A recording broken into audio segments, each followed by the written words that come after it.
When people think about productivity, we automatically default to time management. But I think before we address time management, we've got to address energy management. I think when we think about energy, it can influence productivity, number one, and number two, it's about our presence, our energetic presence. So in terms of productivity, if I get sufficient rest, if I move my body on a regular basis, I will bring into every minute where I am in deep work a greater amount of focus and energy.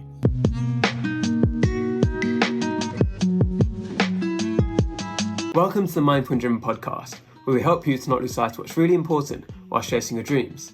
Today's guest is Simon Alexander Ong, who's a life coach and business strategist. Simon's focus is on energy and how you can use it in the right way to lead you to achieving your goals and what really matters to you. He's won many awards for his coaching and is one of the most sought after coaches in the world. He started his career in investment banking, but realized that what he was doing on the side had so much more power and could have changed so many more people's lives. In order to help him on this mission, he's releasing his new book called Energize, which will be released early April. It might already be out by the time you're listening to this podcast. I've had an early copy myself, and I can vouch for how amazing the insights are and how much I enjoyed the way he tells stories. I really hope you enjoyed today's conversation, because I definitely did. Welcome to Mindful and Driven, Simon. It's a pleasure to have you here. Thank you so much for having me. I'm so excited to be on your show. What's really interesting about how we met is that I had two separate people who don't know each other both told me, oh, you've got to follow this Simon guy. He's got such great content. And in the same week, by pure coincidence, your wife read one of my articles and reached out to me. So when I started talking to Simon, then I was looking through his Instagram, and I was like, wait, I recognize that person. And it was like I was talking to both of you at the same time, and you're sitting on the sofa, but you didn't realize that you're both talking to me. So it's just such a small world. Such a small world, Amaddeep. I find that when we are in the industry that we are in, the world is a lot smaller than we realize. You know, there is a saying that goes, I think it's 6 degrees of separation, that all of us in the world are connected through 6 people within our networks.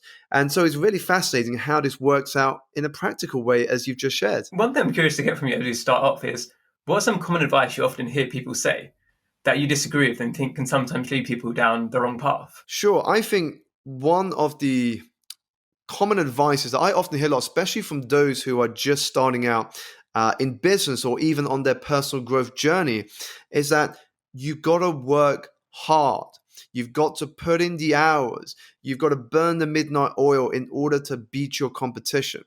Now, there's 2 parts of that statement I just want to unpack to show you why I think that is wrong. First of all, it is this working till you drop mentality, sort of working to the point of exhaustion or burnout. Yes, I agree that working hard is important, but what's even more important is having balance in the way that we work, to understand that actually the greatest way to be productive is to find your energetic rhythm between periods of deep work and periods of intentional rest, because it is in those moments of intentional rest that we unleash our creative self and we get our greatest insights. The second part of that statement I shared is about beating your competition. You know, as you get wiser, as I have got wiser, I have realized that the only competition we should be in is against who we were yesterday. Against who we were yesterday. Because if you are trying to beat your competition, that means you can only be as good as your competition. Whereas when you focus on being better than who you were yesterday, the sky is the limit. What you said first of all there, it reminds me of Learning How to Learn by Dr. Barbara Oakley, where she kind of talks about it. There's 2 different modes of the brain, right? You need to focus hard, and that's where you can get specific things done if you already know what you're going to do. But when you work in a creative industry, and I think every industry is a creative industry now, right? Because anything you do, if you don't have to have creativity, that can be replaced easily by a robot or by AI in the future. Our advantage as humans is that we can think creatively. We can link different things that potentially other people wouldn't think of. And that's our real advantage over computers or competition or whoever else is in the market. And it's that rest time is when you can really get to think about that. Whether it's you go for a walk or whether you take a bath or whatever you do to unwind, that's where you can think about things at the back of your mind. And that's where some of the best ideas come from. And if you don't give yourself that time, you can sometimes miss out on these big ideas. Definitely, definitely. It is why that, when I think about my journey, Amadi, one of the statements I often talk about is that the longest journey we as humans make are the inches from our heads to our hearts. Now, admittedly, it is never an easy journey, but it is the most important and fulfilling that you will ever embark on. And that is because when you embark on that journey, you will quickly learn that in those moments of rest, of taking a step back, from disconnecting from the noise, you will quickly learn that silence is far from empty, it is full of answers. It actually deepens that connection we have between us and our true selves being our gut, our intuition, our energy, our innate compass, if you will. So often we subdue that voice and we ignore it to our detriment. However, imagine if you were to listen closer and develop a powerful relationship with that inner voice. Yeah, and I think sometimes people can make up stories of what the inner voice is, and they're not listening. They're trying to make the decision in a conscious way. It's going with your gut sometimes, like you said, of like, what feels good, what makes me happy, what brings me joy, rather than what do I think should bring me joy. We can sometimes, I think, get caught up in these stories of this is going to make me happy, rather than just listening and like, actually, something else completely might make you happy. And I think you found this right because you used to work in the finance industry and you were at Lehman Brothers, and now you're taking a completely different path. And was balance always important to you, or was it something which you neglected yourself when you were younger? I actually neglect a lot because the mistaken belief I had before was I had to work hard, I had to put in the hours. And when I was growing up in a Chinese family here in the United Kingdom, I was of the belief, the mistaken belief, I should say, that success was defined by my job title. I am successful when I have a job as a banker, a lawyer, a doctor, or an accountant. And so my goals in life were very much tied to those job titles. Unfortunately, when I started Lehman Brothers, this was in 2007, a year before the global financial crisis. And because it was Lehman Brothers, it collapsed into administration in September 2008. So I quickly got to a point in my life, much earlier than many of us, in which I was questioning those beliefs that I'd grown up with. I questioned whether actually did hard work necessarily lead me to where I wanted to be? Did pursuing a career in finance, because that's what I thought would make me successful, would that actually lead to a path of fulfillment? Now, using that space to go inward, I asked myself things such as, what did success mean to me? What did fulfillment look like? And what sort of impact did I want to have in the world? And even though I started to explore the answers to those questions, it wasn't until my life became really imbalanced, that I burnt myself out, that I started to build my life around those answers. And there was one moment in particular in which this awakening happened. I remember coming home after a long night out, entertaining clients in the financial industry. And I told my wife, who was my girlfriend at the time, I said to her, I will be back home on the last underground train ride. Now, unfortunately, I got back home mid-morning, long after the underground had closed. I took a taxi home, I was vomiting, and I ended up in the bathtub of our home in the bathroom. And my girlfriend rushed into the bath and she was so concerned about me. I was drunk, I couldn't make sense of what was going on. And the next morning, after we had a deep conversation amongst ourselves, I realized that this life I was living was unsustainable. And that was the beginning of redressing the balance that was so out of kilter, and to bring it back into one that I could be happier about, one that would actually allow me to be more productive. What were the things you did right at the very start? Because at the beginning, you started taking clients while you were still working, and you tested things out, right? You didn't take the huge leap straight away. And I think that's so important what you did there. So I didn't jump straight into entrepreneurship and doing the work that I get to do today. That experience of burning out, the first thing I did was I handed in my resignation letter. And this was the second job after I was at Lehman Brothers I was in. And I said to myself, the first place I have to begin is with my physical energy, because I was getting insufficient sleep. I was eating junk and I was doing minimal exercise. And so those were the first three things I had to address. And so when I resigned, I decided to look at jobs in which the balance would be better. Yes, I would still have to work hard, but at least I would have nicer hours. The job I was in, sometimes I was in the office at 6 or 7 in the morning, and I wouldn't be out sometimes till 10 or 11 at night. So that was the first thing I did, is I chose a new job in which I could have better balance. And then I would use the time outside of work to exercise more, to rest more, and to change my diet to something that energized me and not made me sluggish and drain me of any hope of a better tomorrow. There's still something important to do today, right? I know that you're still very fit and you do a lot of exercise still. And is that something that really brings a lot of balance to your life? Yeah, totally. When people talk about cornerstone habits and habits that have kickstarted lots of other great habits in your life, for me, one of the foundational habits is exercise. It's exercise because it's one activity that you may not like to do before you do it, but after you finish it, you never regret doing it because of that feeling you get after. The feeling you get after puts you in a physical and mental state to take on whatever the day throws your way. And for me, it gave me the energy to take on new challenges, to experiment, and to do the things I wanted to do outside of work. If I didn't have the energy, by the time I got home, I would simply switch on the TV, read magazines, scroll social media. But because I had this energy, this desire to shift and transform my life, suddenly what was important became fun. I think it's one of these things as well, which I know you think about too, with managing your energy rather than your time. Because if you think about it, if you spend an hour doing exercise in the morning, that's an hour less to get stuff done.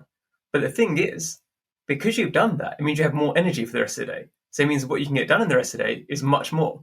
So it's that way that sometimes people think is too linear, right? It's like you've taken an hour out of work, but what it means is that all of the other hours you do where you are working are way more productive, you get way more done, you feel happier. And like you said, you don't need to have that rest or the social media scrolling and all that kind of stuff because you feel better in yourself. So that 1 hour is such a good investment, or however long you're going to spend in a day, because it helps the rest of your day out. It's so powerful. And that's why when people think about productivity, we automatically default to time management. But I think before we address time management, we've got to address energy management. And you mentioned a great example there, Amardeep. And I think when we think about energy, it can influence productivity, number one. And number two, it's about our presence, our energetic presence. So in terms of productivity, it's like, well, if I get sufficient rest, if I move my body on a regular basis, I will bring into every minute where I am in deep work a greater amount of focus and energy. That's the result you get. Otherwise, when you start, you're going to be very distracted. You could be low on energy. And what happens, we increase the probability that we procrastinate. On the other side, we have this idea of energy being your presence. Now, if you say to your partner, why don't we go on a date, and then you go on a date where it's a 2-hour dinner. Now, if you don't have present energy in that moment, you could be with your partner for 2 hours, but not physically there, because you could be checking your phone, your notifications, your mind could be elsewhere. You could be thinking about the past, you could be thinking about tomorrow, what you've got to do in your diary. And so you're not actually there, even though you're spending time with your partner or your loved one. Now imagine if those 2 hours instead, you are 100% present. That you are listening to every word, the body language, to your partner sitting in front of you. Just imagine how much more powerful that time would be spent. And on this idea of energetic presence, Amardeep, I was told a story recently from a friend that I caught up with, Dr. Elizabeth Lindsay. And she told me how there were some tribes in the Andaman Islands who, a number of years ago, avoided a single death from the tsunami that inflicted damage across Southeast Asia. And she said the reason is they were able to evacuate the coastlines way before the first wave hit. Because these tribes were so present with their energy that they were able to detect changes in animals' behavior, the direction of the wind, the tide, and what was going on in the environment around them. They were so connected to what was happening around them, the sounds, the feelings, the temperature, the motion, that they noticed changes before anybody else did. And I think that's one of the things I've read about in Papua New Guinea as well, where the amount of, we consider intelligence in different ways, right? And people often think about it, and a lot of people listening, we think about it in terms of maths, in terms of how much you can add up or what you can do on a computer. But some of the people in these tribes, they're so in tune with nature and everything around them. They can have a map of like miles around them and know where the hills are, what's the best routes, all of this kind of stuff. And that's a different kind of spatial intelligence that sometimes we lose out on. And sometimes it's so important to have that ability to just go for a walk. And sometimes you don't listen to a podcast. Sometimes you don't try to be productive. You just be in the moment and just like look around you and open your eyes up. And something I've tried to start doing more now is not try to use each moment as some kind of productivity exercise, of let myself just go for a walk and just let my mind wander, see what comes up, what pops up in my brain. And I think we have to make peace with that idea, Amardeep, that productivity is not just about doing. We tend to think if I'm not doing, I'm not productive. But actually, what's coming up in the conversation we are having is that sometimes being can be just as, if not more productive, because when you just be, whether that's in nature or meditation or silence, what's happening is that you're not only deepening the relationship with yourself, but you are creating the space for wisdom and insight to occur. And a single insight from those moments can be just what we need to overcome a challenge, a problem, or an issue that we're going through where we need a solution. That space could be just what we need to discover the answers we need. Hi everyone, I hope you're enjoying the episode so far. I want to take a quick break to ask you to check in on yourself. There's many people struggling with balance, and there's nothing to be ashamed about. The tips that my guests and I share can hopefully help you along the way, but if you already feel overwhelmed or burnt out, it's probably best that you ask somebody for help too. For some, this might be a friend or family member, but others might feel like they have nobody they can talk to. If you're one of these people, check out the link in the show notes. It's for United for Global Mental Health. They've got helplines all across the world with people willing to listen on the other side. It's important to let somebody know how you're feeling. Now, back to the show. How do you structure your life at the moment to have this right level of balance in there? Because obviously you've been writing your book, you've got a new child, there's a lot going on. How do you try to keep that space and protect it? Before I jump into that, first thing to note is that balance will evolve with your development. So what was a balance for me before becoming a parent is certainly very different to balance when you are a parent, for obvious reasons, because when your child is home, your attention and energy is going to be centered around your children. When they are at school or when they are at nursery, you have greater control over your time and your energy in those moments. So for me, when I think about balance now, it's certainly understanding my energy first. So one of the activities I do a lot is I journal. So I use a bullet journal, but I also use it to reflect on my energy each day. So it could be in the mornings, in the afternoons, before dinner, after dinner, and in the evenings. I simply just ask myself, well, on a scale of 1 to 10, how energized do I feel? And once I get greater insight into my sort of energy levels throughout the week and weekends, I then schedule certain things around that data. So if, for example, because uh, once my child is home, it's pretty full on. Once she's asleep at 8 o'clock, sometimes I will block out 8 to 10 to do some deep work because she's asleep and there's no distractions. And there's also no distractions from calls or emails. And so knowing that data, I will sometimes block those hours to do a certain bit of work. If, for example, afternoons, I don't feel as energized because of uh, the cycles of the day, because of the way we naturally uh, travel for the day in terms of our energy levels, then I might use the afternoons to go out and meet people for coffee or to go for a lunch. And so for me, it's just understanding our own natural energy levels. Some people will be a morning person, some others will be evening people. And so once you better understand your energy, you can build your schedule around that. And then the toughest part comes with your ability to protect your schedule. Because once things pick up, suddenly your diary can be very full. So it's to understand, how can I best protect my energy for the things that matter most?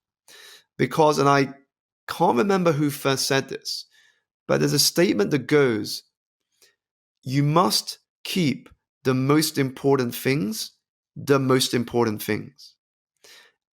And when you do that, by keeping out the things that do not matter, you are able to make greater progress in weeks and months than most do in years. I really like though what you said about energy evolving and your structure evolving as well, because that happens over time, right? Because you have to journal and you have to do different things to keep checking in with yourself. Because, like I said, what your structure was before you had a kid compared to what it is now is very different. And it might even change just in terms of like natural human bodies, right? Like we have different cycles and we have different things going on. For example, one thing that happens to me in the winter, I tend to wake up later because it's cold and it's dark and I don't want to get out of bed. Whereas in the summer, I'll wake up at 6 o'clock every day, no problem. And rather than trying to force myself to wake up at the same time in winter, I should adjust my schedule a bit. Like, okay, I'm going to start working a bit later and I might work a bit later. But if you're trying to fight against yourself and what your body wants to do, then that kind of takes some of the energy away from you. Because if you let it flow and go with what works, that can help a lot too, I think. Definitely. I think within what you've shared there, Amaddeep, it's also the importance of being kinder to ourselves and not being too rigid. I used to be, when I sort of went through changing my habits years ago, I used to be very rigid in the sense of I had to do a workout in the gym every day. And for me, sometimes my calendar or energy didn't necessarily allow for that. And so now I go with my sort of energy in the moment, but I still move my body. So for example, if one day I'm not feeling particularly energized, I will probably do something like swimming or yoga or Pilates. And on the other day, if I'm feeling very energized, I would do a Barry's Bootcamp class or a CrossFit class or running outdoors in the sun. So I would do something more intense when I'm feeling more energized, but I will still move my body when I'm feeling less energized. It's just a different exercise. The key thing is, as I tell my clients and audiences, consistency always beats intensity. So how can you be consistent in the habits that you want to embrace while also being kinder to yourself? Not to be too strict or rigid with how you do it, but just focus on at least doing something that allows you to be consistent with that habit. And it's like I said, it's about the whole idea of tiny habits. Of it's important to just do something. And a lot of times, if you do something, you've started that give you the energy to carry on doing it. So if you're going to go for a walk, for example, if you just try to say, okay, I'm going to go for at least a 10-minute walk, once you're out, you'll probably find, actually, I can walk for a bit longer. But it's just trying to be kind to yourself and giving yourself a small target sometimes, but as meeting that target as often as you possibly can. Because then, like I said, then you build the habit and the consistency. Is there anything you're working on at the moment in terms of trying to build consistency into something new in your life that you think will benefit you in the long term? or any other areas of your life that you're working on? For me, there's always lots of things I'm experimenting with. And when I say to people that I feel like at the beginning of every year I am just getting started, that is the truth, because every year I am learning something new, and it's done on purpose, because my focus is to embrace the mindset of an eternal student. And so this year in particular, I'm focused more on building out teams and working with more people around me than I've done before, because I have the book launch. I'm working on some bigger projects. And so before, when I could do it with just 2 or 3 people, I'm now going to need more input and help to make sure that I can deliver the quality in the way I want to on each of these tasks. Yeah, and I think it's something that's very hard for people when they first start out, is to delegate and to try and work with teams, because especially in the kind of knowledge economy, in terms of what we do, is that so much of it is about how we think. To try to get other people to think that way that we think and to mimic us or to do different parts for us can sometimes be quite intimidating. But it's so important for us to do that, because if we don't, then we start ending up going down the burnout route, which is what we're trying to fight against. So it's sometimes very hard to listen to our own advice. And I think it's really important what you're doing now to build up that team, to just make sure that you can have the right balance for you and to do the tasks that are important and that matter to you too. Definitely. I think I myself, especially becoming a parent and using people like nannies and cleaners and other suppliers, that experience has shown me the importance of having a team around you. Because as the demand of your time gets greater, as you develop and you grow, you can very easily get distracted by things that aren't going to help you focus on your strengths. And so that is the time and energy you want to protect by writing down what are the things that you can outsource that you're not the best at, that you don't want to spend your time doing, so you can then have the freedom and space to focus on the things that will actually move you forward. And if you had to leave one message with the people today about one mindset shift they could make, that'd make a big difference in their lives, what would it be? For me, it's simple, and many people talk about it, but I cannot stress the importance of it, and that is embracing an attitude of gratitude. During lockdown, I became a father for the first time. I became a father for the first time a few days after the United Kingdom went into lockdown. And it was a very surreal moment, because the country was at a heightened state of alert. People were very nervous about the consequences and would I catch COVID. And as a result of that, I, as a husband, was only allowed to spend an hour with my daughter after she was born in the operating theater.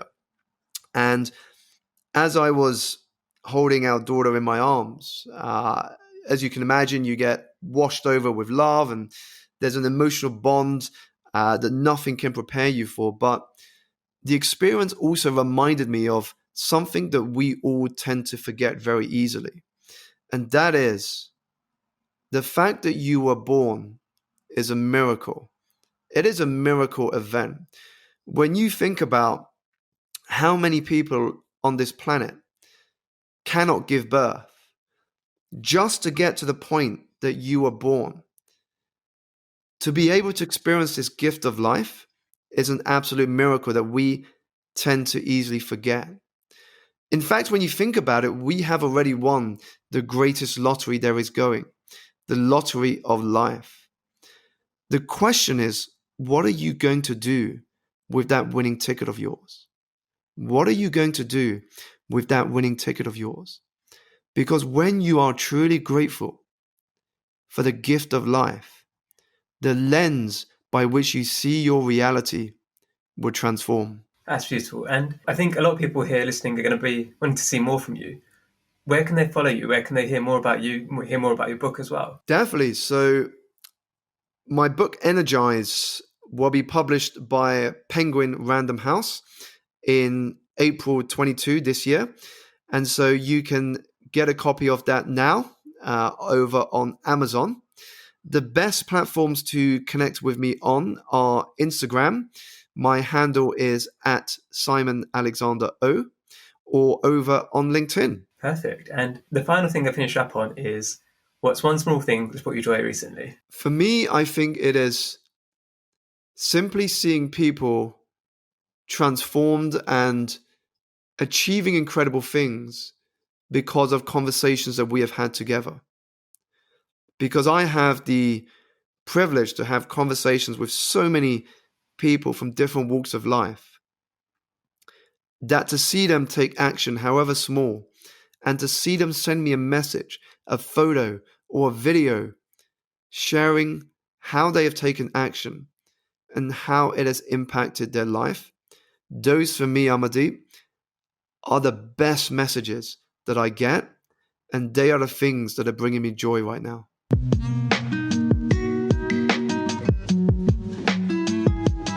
If you're listening on Apple Podcasts, I'd love it if you could leave me a 5-star review. It really helps to get the message out further. Wherever you're listening, it would be awesome if you could subscribe and to share on your social media channels. If you want to see more of my work and advice, you can find all of the links in the show notes. Thank you again for listening, and I hope you have a lovely day.